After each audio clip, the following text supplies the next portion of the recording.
It's Wednesday, January 8th, 2025. We have chaos in the markets. We got people that are super pissed off with airdrops that are going on. Listen, it's another day in paradise. That's what I'm saying. If this is your first time tuning into XFeed, what's up? My name is Schiller. We've been talking about NFTs, crypto, and all that fun jazz for several years at this point. Past year, we've been doing XFeed, and if you guys are wanting to learn a little bit about real-world assets, I would love for you to go and check out in the description below if you're on YouTube or in my bio on X for the RWA Segments podcast. Let's focus a little bit more on the real-world asset side of things, and we got a really interesting interview with actually a chef that's building things on Web3 Rails and trying to help an industry use Web3 Rails more. It's really, really cool to see kind of everybody starting at different points in different industries and really wanting to bring everybody together. And that's what I'm trying to do here. So if we all have a good virtual hug, all right, we've hugged, phenomenal. Let's get into the stream topics of the day. Okay, so quick recommendation for people shilling Monad, Abstract, Barra, literally any other blockchain that is yet to launch. It's not out yet. It cannot be your favorite blockchain, and it is very likely not your favorite community. Okay, listen, Eddie. Are you not familiar that everything is all dependent on what you hold? If I hold it, it's the best damn thing on the friggin' planet, my guy. True. But it is kind of funny to think about what people have as like their preference. Because I think I would go on a limb and say the majority of people have only used a handful of chains. Now, I'm trying to think for myself here. We've used Polygon, used Ethereum, done BNB, Root, IMX. I feel like there's more. There's definitely more. And I don't know if I've necessarily preferred one than another. Absolutely hate ETH, though. That I can tell you without a question. The gas fees that are on that, what are we doing, brother? Unbelievable. Not a fan. But yeah, for all these new things, every chain's, we have lower gas fees. All that matters is what's building on. And this is why having certain IP or stuff that people care about is really all that matters. Because we're really at a race. It's just, okay, does it cost less to transact on it? Phenomenal. Friggin' phenomenal. That's all we want. That is all we want. Okay, Burko bringing up a little bit of history, guys. Holy smokes. Going back all the way to 2022. Do you remember when Pudgy Penguins had the debacle? I don't know if I still have it on my phone. I need to upload it to Dropbox. Maybe we'll upload it to YouTube one day if we're feeling super spicy. But I have recordings of spaces where there was the Pudgy Penguins team on one and one of the Pudgy Penguins Discord moderators on another that were saying, they're uncaring, they're awful, they haven't paid me, I'm bringing this collection down from the moderator side. And then the team was like, yeah, that guy's kind of a loony. So it was hella interesting at the time. Spaces were going off every single night. Spaces aren't as popular as they once were. Funny how that works. But here's the announcement in the Pudgy Penguin Discord back when Cole got voted out of the team, and then subsequently Luca ended up purchasing it a little bit later. And this is from Cole himself. Hey everyone, I have been listening. The Pudgy Penguins community wants to be heard and wants to have a voice in the future of the huddle. Myself nor any of the founders cannot build. I think they messed up the spelling on that. Can build without the support of the community. At the end of the day, the community, the holders of Pudgy Penguins, are the heart of this NFT project. Our community has voiced their concerns towards my ability to operate and lead Pudgy Penguins. This vote is not an irrational decision. I am listening to the feedback from our community. My journey with Pudgy Penguins was unbelievable. From seeing a penguin on the New York Times to watching something me and my friends came together to create blow up. At the end of the day, this isn't about me. This is about the future of Pudgy Penguins. What is the best step moving forward? I want to do what is best for the community, and at the end of the day, I want to see the Pudgy Penguins win. Regardless of the outcome of this vote, I will support the decision of the Pudgy team. And then they had a thumbs up for yes, remove Cole, and then a thumbs down for no, Cole will remain. So 169 people said Cole should stay, where over 1,000 said he should go. And that sucks for Cole. But I'm assuming he got some kind of package or whatever when that ended up happening way back in the day. But what I would like to kind of change the perspective on this is, for whatever reason, and I genuinely don't remember back in the day if it was just because Cole was young or if there was some other thing that happened there, is people had the realization, for whatever reason, that a person was not adequate for a job. And in the Web3 community right now, you have a couple of public-facing people, in some cases that were strictly hired to be a public-facing figure and not really have any decisions beyond just being kind of a talking head, where you don't know really the behind the scenes of if things are going well, if the people who are leading the charge of certain decisions are well. And I'd be curious if, it's never going to happen this way, but if you were able to see the inner workings of every single team, what that would look like in terms of reactions from various communities. Would people love the leadership currently in certain positions? Would people hate ones that are there? Would they say, oh, this one's good, this one's bad, and then try to revolt out? And it's funny what the idea of transparency does to everything when you look at it from that perspective. Now, what I really do think is going to happen in 2025 is this big, massive wake up around the world. It's happening. You've probably experienced it as well. But there's a lot of things that are just like, what? Huh? There's like common sense, and then there's just like stupidity. So this is coming out of like Ottawa. So Ottawa bans vehicle idling longer than 1 minute per hour, 365 days a year. So when I was younger, I in my mind, I'd be like, if somebody's leaving their car in like the summer running somewhere, like I'd want to go and like knock on the door and be like, hey, can you stop killing the environment? Thanks. I don't think I ever did that, right? But like you're taught up, you're given these lessons as you grown up. And then you go out right now and the -13 freezing your friggin' ass off. And you're like, man, I wish the car was a little bit warm. And now, oh wait, they're putting bans on it. So what the hell are we doing? Why is this the case? This is just a stupid idea to begin with. And I think people are going to see stuff that's just blatantly dumb that gets pushed through. And they're like, we want more transparency. We want to figure out where these decisions came from. And people are going to really start waking up and caring about things that go on. And speaking of which, if you don't know, the CRA in Canada, which is kind of what they do with taxes and whatnot, the government's completely screwed in Canada right now. They've prorogued it, is the terminology. But there was this capital gains tax of going from like 50% to like 65% or higher, I think. And they're just going through with this, even though it wasn't actually like put through in motion. And I don't know the correct political terms, but this is happening. And people are going to, rightfully so, going on the timeline being like, why the hell is this happening? And I think this is going to continue as the year goes on. I'm not talking about Canada in general, but as somebody who's been following what's going on with all this transparency, when you find out transparency, you're like, oh, this is the way that I prefer things. And when everybody in the crowd says they prefer it this way, massive things will happen. Okay, we got celebrities back talking about NFTs again. Bravo, guys. We made it. Young Gravy, rocking the Pudgy Penguin. We highlighted the other day Von Miller of the Buffalo Bills rocking the Artifact Clone X. Is their profile picture, and we'll see what happens. Okay, so this is the other day, not to scare you guys, because if you haven't checked out the charts, we're dead, true. But the other day, just in 102,000 Bitcoin. Phenomenal. Think we're going to do well. Check out today. Oh, we're below 95,000. Yeesh. What ended up happening? I have no idea. Maybe a little bit of interest the other day, fallen off. Are people leverage trading? Is this, people are realizing they have to pay for taxes of some sort? Is the U.S. inauguration changing things and people are getting bearish before being bullish? Or I'm seeing on the timeline, people are calling for the cycle to be over. And there's all these emotional things. And it's like, just have a thesis, vibe out, read a couple of comics. We'll get to some comics in a second. But remember when Germany sold 50,000 Bitcoin at 53,000? Makes that like 95,000 Bitcoin look absolutely juicy a couple of months later. True. Okay, Brad Garlinghouse here talking about Ripple. Guys, these big founders, they're getting bullish on the timeline. So, look, I don't think about it as a kind of there's up to the minute valuation stuff. But I think it's safe to assume that the 11 billion is very outdated at this point. The total value of the XRP we own now exceeds 100 billion. 100 billion. That is, another mark. One of the things I don't know how to get my head around exactly is, the way that Ripple has traded in the secondary private markets has been at a significant discount to net asset value. Some would say MicroStrategy is comparable in some ways, but trades at I think 3x premium to net asset value.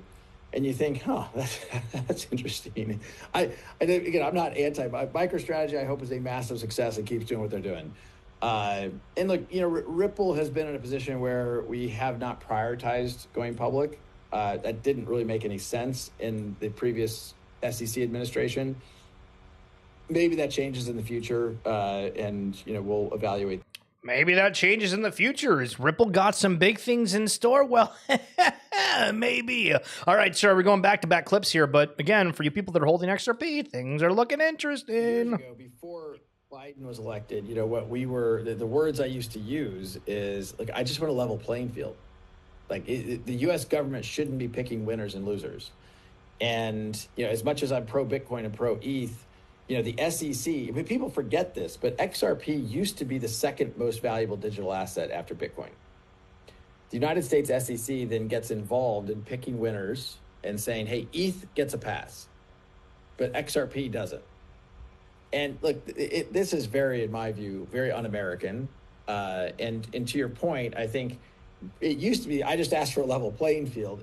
It does feel like, and I think certainly if you look at the crypto markets as a barometer, it would, this administration is putting America first.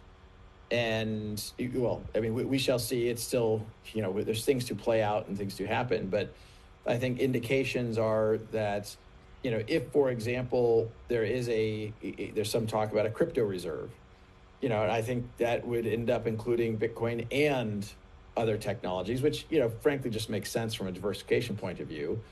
And so I'm very optimistic that I'm optimistic in general too for the crypto industry in the United States. The United States has led in many technical innovations, and it was leading in crypto, and some of the leading global companies are based here in the United States. But the last handful of years in the Biden administration have been very hostile towards crypto, maybe amongst the most hostile on the planet, and that's coming to an end. So that's going to be good for. Very nice. Very now. See what's going on, my Malazzi. How we do? Yo, we playing a little bit of Rivals later. What's going on? We didn't even get to play last night, dude. Yesterday was I think the only day that I haven't sat down and played a game of any sort in a while. Yeah, so we got to get back on track. Uzi, let me know if you're rocking and rolling later about it. All right, cool. So Magic Eden, guys, listen, we got abstract chain. Things are happening, and Magic Eden really, it's insane how quick these guys are to work again. From Bitcoin, Solana, Ape Chain NFTs, they have everything under the sun. Is that a Gala logo or is that something else? What the hell? But Magic Eden, really, I mean, I don't really check out Magic Eden by default. I kind of use OpenSea or Blur still. But very, very cool to see that Magic Eden's going to be having a home for a lot of these abstract NFTs right off the rip. Okay, if you missed yesterday, I just turned, FGS. Can you imagine if I was interviewing Brad Garlinghouse? Imagine. I don't know if we're at that level yet. You know what I'm saying? But that would have been hilarious if so. Okay, so yesterday, one of the people who are the recipients of the Korea Japan XRPL Ecosystem Fund, who is Rocks and Gearin Wallet. So this is, I'm not going to play all this. I'll just play kind of the initial clip here. But this is an interview that I did yesterday. We have another one uploading a little bit later today that I still need to get through and edit. And the idea, if you're here watching live, appreciate the hell out of you. But we're going to be having an upload probably every single day, unless I get super lazy for whatever reason, of somebody who is building on the Root Network. So I've reached out to everybody that I could for the most part, and we have a whole bunch of different time slots labeled. It's about more me just getting down to editing them, and hopefully you guys will love the hell out of these, but we'll just listen to kind of the first question here with Rocks, and then we'll continue on with the stream. That's where the trouble began. That smile. That damn smile.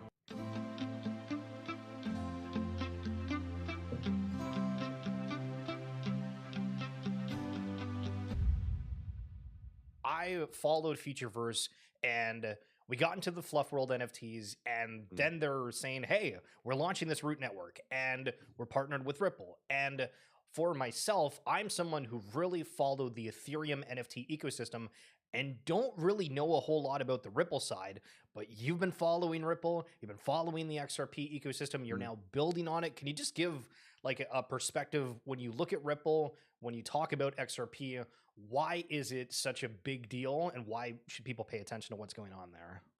I guess like regarding Ripple and XRPL, the main thing would be XRP and its liquidity. So there's like a bunch of holders, a lot of money going around, and like for example, like just looking into Korea, because we're project based in Korea, just look into Korea, like XRP. There's like the biggest trading volume. XRP has the most trading volume on central exchanges. It's over Bitcoin, it's over Ethereum. Like XRP's number one, and it's really crazy regarding that. So there's all the liquidity out there, but the thing is that there's not much on-chain activity compared to that.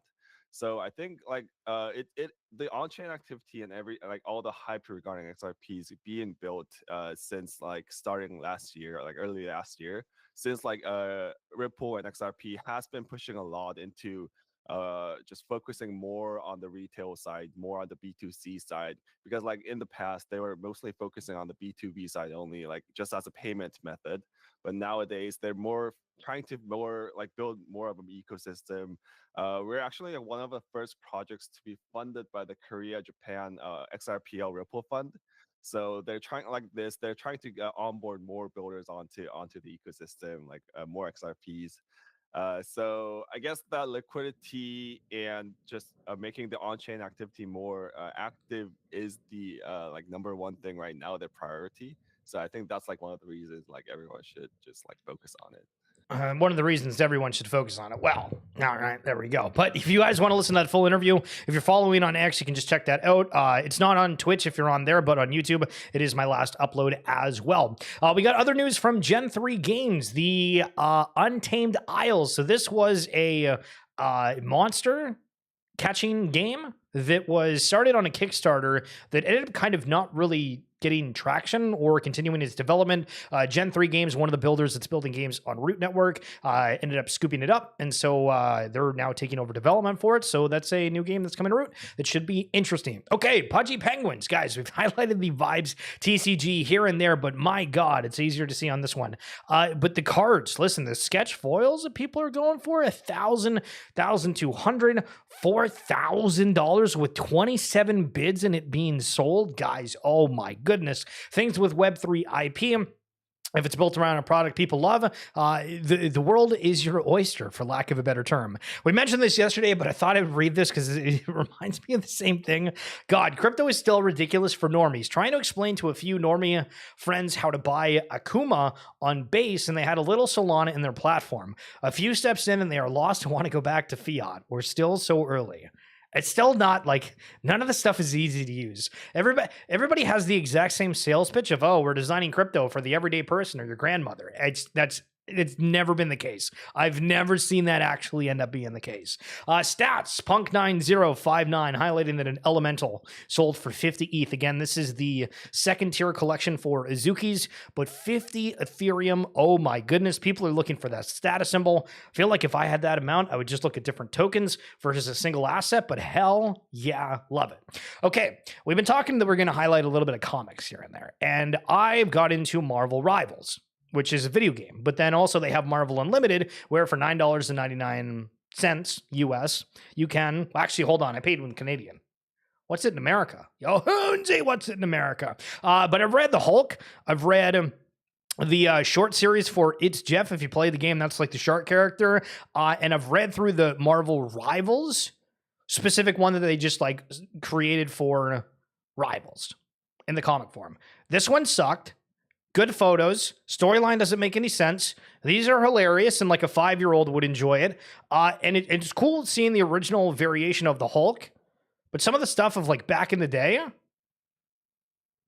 like, have you looked at the prices of things? Like one of these in a graded 0.5. Okay, so again, a graded 0.5 that's missing a page currently has a bid of like $27,000. That's insane, guys. We got to start collecting a little bit more. Just throwing that one out there. Mooncat saying that they're holding 50 lazy lines for the next bull run because it might be very rewarding. Lazy Lions being very rewarding. Hold on a minute. What are we talking about? Oh my goodness, they're doing a token called Lazy. When lazy, when claim. Let's get this off the table first. Claims will begin at the end of January on the Lazy Lions website. This timeline is based on a couple of key factors, but first let's go over the details so everyone understands the full distribution plan. Now, this is where you got to catch me and you got to say, "Yo, listen, hold on a second. I don't know what in the halibut you're talking about." And some of you probably know exactly what Lazy Lions is, but let me just bring up the collection. Uno momento, por favor. All right, so it did 33,000 in sales volume. This was one of the collections around the same time of Cool Cats, Gutter Cats, Doodles, all that other fun jazz. They came out and got a lot of traction. Now, subsequently, I think they changed hands for the team, but a lot of people still rock the Lions. So much so that if you go to the highest last sale here, we have some of these ones that were going upwards of 20 ETH. Not bad. Yo, what's going on, Mr. Harry Swan and Gerbil Goo? What's going on? Multi-team project, self-governing, monked out? Hell yeah. Are you going to a rave? You getting a rave vibe? Hell yeah. No, not going to a rave, but we do have a little bit of a drinky poo here. Not bad. Yo, free Harry, true. Okay, so let's talk about this for a second. Complete side rail. Sorry, no, we're going to get back to the Lazy Lions here in a second. So Harry Swan, the GOAT, go Harry. He got banned on Discord, right? He got banned on Discord. What did he do? Nobody knows. But apparently, it has something to do. Sorry, that was a lie. Technically, he knows. Technically, some people know. But the average person doesn't know. And Harry, if you want to re-explain, I remember half of it. Yo, Somni, what's going on? How we doing, boss? And this is when we talk about decentralization and some of the platforms that can help solve things. So, from my understanding, Harry joined the Marvel Rivals Discord. He then shared a skin or how to get something within the game, and a couple of other people did that as well. And everybody that did that, sharing to other Discords, got banned. Now, this is what you would call as a false positive of a bunch of people getting banned for something that wasn't intentionally meant to harm, discriminate, or injure anybody, right?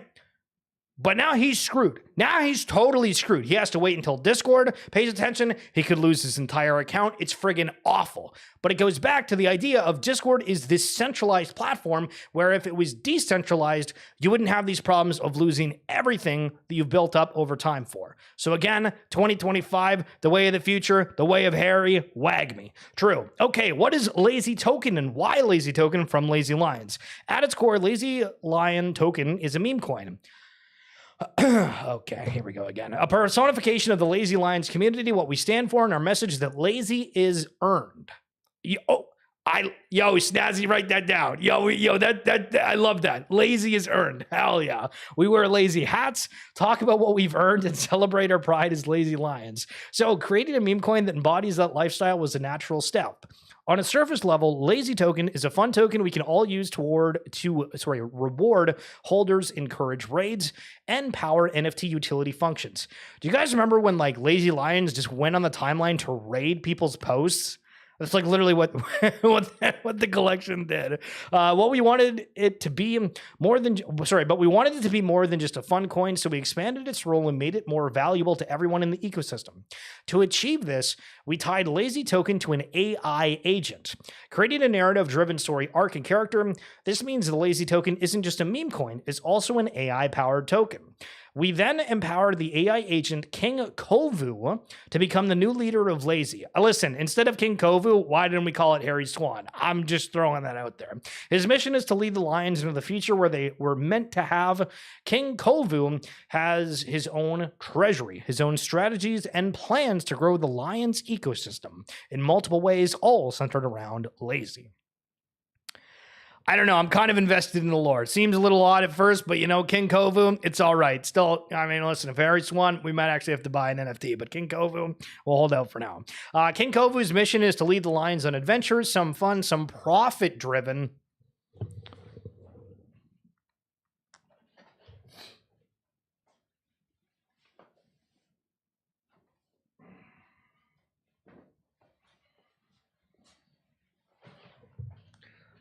Hold on, I had to pull a Taylor Swift to do a wardrobe change. To pull, sorry, we're talking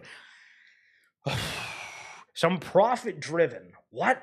I thought there was a thing where these collections weren't talking about anything like profit or investing wise or anything like that. All lazy token sales have a tax associated that grows the treasury and allows Kovu to perform transactions. The treasury is completely visible by the holders, and eventually functions will be decided on by the lazy token holders themselves. Currently, King Kovu is auto-buying lazy using allocated allowances, creating a pool of lazy token that will be used for emissions to reward holders who lock up their lazy token. Additionally, Kovu farm tokens, airdrops, and holds pools in a safe wallet with Arcadia, which generates daily yields utilizing leverage. Profit and leverage. That's what you want to hear. That's what you want to hear, right? These foundational actions, combined with its growing treasury, will enable King Kovu to constantly reward members who lock up lazy in the future. Okay, so hell yeah. I mean, what are the open market? 81%. Lazy Cubs, 2%. Lazy Lions in general only get 12%. That seems kind of rough. Dev Wallet gets 4%, though. Don't worry, that's only half the allocation for everybody else. And then full sets, you also get a 1% with a total supply of 21 million right after. Wow, they have 55% set to marketing. I don't know. These are like the kind of things that like it just kind of feels bad when you read that comparatively to what like a lot of other collections are doing. But my God, they put like a hell of a lot into this. Interesting. Okay, Illuvium also announcing a partnership with Virtuals to revolutionize NPCs in Overworld MMO Lite. We're thrilled to announce a groundbreaking partnership with Virtuals, the leading AI agents platform in the crypto space, to elevate the gameplay experience in the upcoming Illuvium MMO Lite. This collaboration will leverage Virtual's cutting-edge AI technology and their proprietary GAME LLM framework to power NPCs with dynamic, intelligent behavior, delivering unparalleled immersion for players. So this is kind of a question where, you know, what this Virtuals thing, I mean, we have Illuvium that's partnered with Futureverse, and they have the whole Altered State Machine, but then we have Virtuals, and then there's just so many connections and partnerships across the entire space. It's like, what is doing what exactly? Illuvium, the most complex scam ever created. Yahoons, he's throwing in the fire. Jeez. Virtuals have invested millions into developing bleeding-edge AI solutions that have set them apart as investors in Web3. By partnering with Illuvium, they're bringing their state-of-the-art framework to enhance our PvE gameplay. This integration ensures every NPC encounter will deliver unique challenges and dynamic dialogue tailored to each group of players. Leveraging the same technology, these characters will offer bespoke quests, memorable interactions, and evolving storylines, making every journey through Illuvium's overworld a fresh, engaging adventure. Pokemon! That feels like how the ending was supposed to say there. Okay, guys, you know, you might be having a bad day, but don't forget somebody got liquidated for 17.74 million Ethereum. Holy friggin' shish kebab, what are we doing? So if you're wondering why the market is doing what the market's doing, well, there's still some players that are massively leveraging. You got to scoop up. You got to liquidate. You know, you got to liquidate those that leverage. True. All right, listen, speaking about liquidation, you guys remember the other side? Jeez, what a liquidation.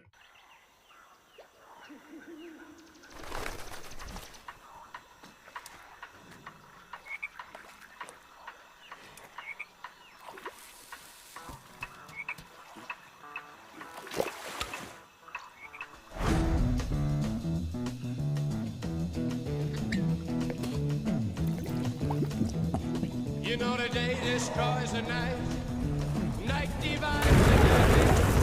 Try to run, try to hide, break on through to the other side, break on through to the other side, yeah. We chased our pleasures here, dug our treasures there, but can you still recall the time we cried? Break on through to the other side, break on through to the other side.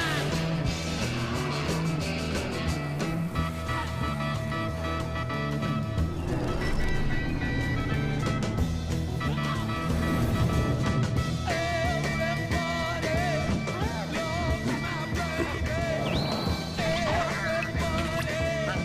loves my baby. Break on through to the other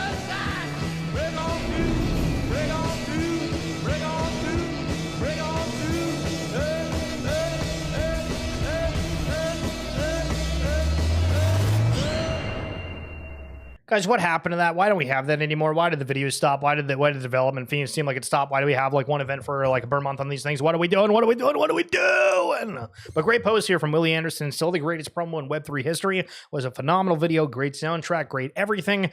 And then you forget that in Web3 it takes absolutely forever to develop things. But here on a positive note, Intel, as of earlier today, South Korea plans to lift ban on institutional cryptocurrency trading. Phenomenal. We might not be completely wrecked because South Korea could save us. True.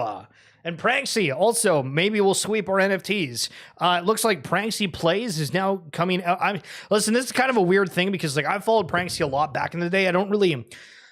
I can't say like I really cared about like a lot of takes and stuff. We've looked at certain things and obviously like very vital individual for the NFT sector as a whole, but just really haven't following their movement. And it feels like if they were going to get into like the games, why wouldn't they have done that before now, if that makes sense? So does that kind of give the, the leeway, the segue into thinking that, oh, the next little bit is going to be the Web3 gaming meta? Might very well be the case. Pranksy trying to catch the smoke on the rift. Yo, Drew. Okay, so this was a funny clip from when I played heavy metal and I wanted to die. What the f*** are you wearing? I'm throwing in the towel, you get it? It's been a week since Heavy Metal Forge has launched. I feel like I'm dying. And maybe people were right. True. So if you guys go to my playlist on YouTube, you'll actually be able to find the heavy metal playlist from years ago. And that was the game from Yuga Labs. And it was a game where you literally just had to open your browser if you had a heavy metal and you were building these platforms.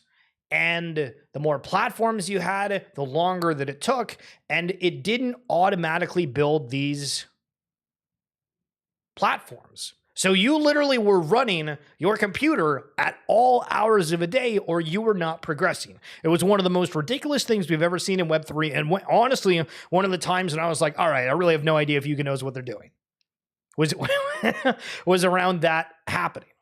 And we've seen other games come out. If you're playing TTK, you actually have it pretty easy the way they have that set up because heavy metal was good God. It was insane. But the point that I wanted to bring this clip up was that G Honey, love you if you're watching the stream, appreciate you, said this clip would probably sell if we had a version of Top Shots on the Root Network. Number one, thank you for the compliment. But number two, I was like, hold on a second. There was something for this way back in the day, and I remember it being a thing, and it was Eternal.gg. Do you guys remember Eternal.gg? This is where streamers... Okay, what are we doing? What are we doing? What a rug. Sheesh. But they basically sold moments for various streamers. And you can see in here, RL, I'm nervous about like what they have as like clips because I feel like they got to weird parts at a point. But it was like all variations of size of streamers. I don't think they ever got anybody that was really that massive. FCF, was this like the Gutter Cat and Bored Ape Yacht Club, like indoor football league? You guys remember when that happened? That's insane how long ago that was. But yeah, so they had a bunch of different streamers and they were selling like NFTs. Flash challenge. But they were selling NFTs of like just these moments from various streamers. And it was like actually like a real thing. I don't think it necessarily took off, but it's wild just to think about the time that it was. And the fact that we don't really have anything else on that front. And I'm not going to read this whole thing because I didn't realize how insanely long it is. But the CyberKongs just made a written notice back to the SEC regarding the Wells notice. So there's a lot here. I'm not going through it because it's 17 pages. But I stand with the Kongs. I stand with the Kongs. But that's going to be it for this edition of XFeed. If you guys want more content, of course, check out the previous daily streams we've done. If you want to go back for an entire year, again on YouTube, you click on the live feed, just give a little bit of a rip on your thumb. You know what I mean? Give it a little bit of a spin, if you will. If you're wanting more of a focus on the real world asset side of things and NFT predictions of 2025, be sure to check out the bio on X or in the link on the description below on YouTube, and you find out all that kind of jazz. Snazzy, you're a legend. Thank you so much. Appreciate you helping with the comics. Hoonzy, when the hell are we going to play Marvel Rivals? Somnium, when the hell are we going to play Marvel Rivals ×2? Harry Swan, when are we going to play Rivals times 2, 3, 4, whatever the number that was? Gerbil, I don't know if you're an actual account or a bot, but what's going on? FGS, if you're still here, hell yeah, one day maybe we will. We will interview Brad Garlinghouse, but today is not that day. Free Harry Swan. Discord is cowards. Decentralization is a future in Buffalo space. Thank you for being here. You guys are the best. Okay, goodbye forever.